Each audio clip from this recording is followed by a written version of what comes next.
अस्सलाम वालेकुम। आज की जो वीडियो है वो सुप्रीम कोर्ट ने कराची जू के अंदर हिमालयन बेयर थी उस रानो उसको उठा के इस्लामाबाद शिफ्ट जू करने का ऑर्डर पास कर दिया। हम रिस्पेक्ट करते हैं इस बात को, लेकिन मैं ये बता दूं कि अगर उस रीच की तबीयत खराब होती है किसी भी एनिमल को, अगर हम ये देखें कि वो वर्स्ट कंडीशन में रह रहा है, तो हम उसका बॉडी वेट ले लेते हैं और उसको आइडियल बॉडी वेट से मिला के देख लेते हैं कि आया उसका बॉडी वेट खराब था या सही।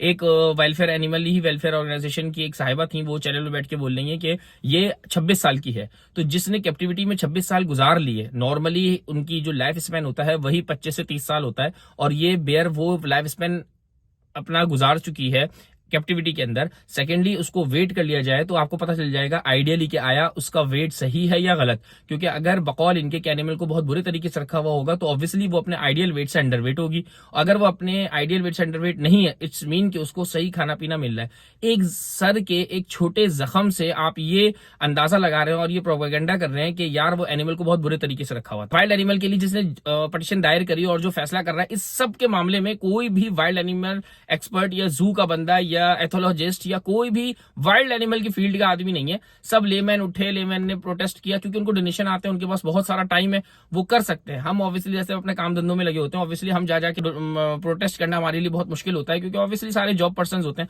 पर ये क्या, इन्होंने तो एक पेज बनाए हुए हैं कि मैं हतनी हूं, I am Hatni, I am Noorjahan, I am Noor Mughal, हमने बनाए हुए हैं सारे, और हम उसके डोनेशन के पैसे आ रहे हैं। ये फारिग हैं, फेल्ड सोसाइटी के मेंबर हैं, अपने प्रोफेशन में ये लोग फेल्ड है, डोनेशन पे चल रहे, तो ये उठा के ये पटिशन दायर करवा दी और इस एनिमल को यहां से उठा के भिजवा दिया। जू वाले या केएमसी मैनेजमेंट को भी गुजारिश है कि भाई खुदा का वास्ता इन जैसे लोगों से बचने के लिए अपने एनिमल्स का थोड़ा सा मेयार अच्छा कर लें, थोड़ा सा कीपर्स की ट्रेनिंग करवा लें, थोड़ा सा एक शेड्यूल बनवा लें ताकि इन एनिमल्स के ऊपर ये लोग ज्यादा उंगली ना उठा सके। उनके हालात अच्छे होंगे तो ऑब्वियसली कोई भी उंगली नहीं उठाएगा। वीडियो बनाने का मकसद ये था कि बताया जा सके कि एनिमल का वेट, एनिमल की हेल्थ के फैक्टर्स बहुत सारे होते हैं। जानवर खुश है या नहीं ये उसके खाना छोड़ने पे और उसके बिहेवियर पे डिपेंड करता है। रही बात रीच के बार बार केज में एक ही मोशन से घूमने के, इसको केज सिकनेस बोलते हैं। लेकिन कुछ एनिमल्स वाइल्ड में भी एक ही पैटर्न में मूव करते हैं, जिसके अंदर हाइना इन्वॉल्व आता है, जिसके अंदर बेयर्स आते हैं। ये एक ही मोशन से चलते हैं, ये उस मोशन को मूव नहीं करते। इवन चिंकारा हिरन जो है आपका डेजर्ट, वो भी एक ही मोशन से जाता है। जहां आपको उसके फुटप्रिंट या उसकी पॉटी दिख जाए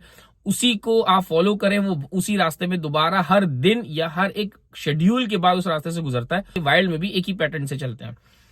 कोई पॉइंट रह गया हो, कोई बात समझ में नहीं आई हो तो कमेंट कर दिएगा, इंशाल्लाह ताला उसका जवाब मिल जाएगा। अस्सलाम वालेकुम।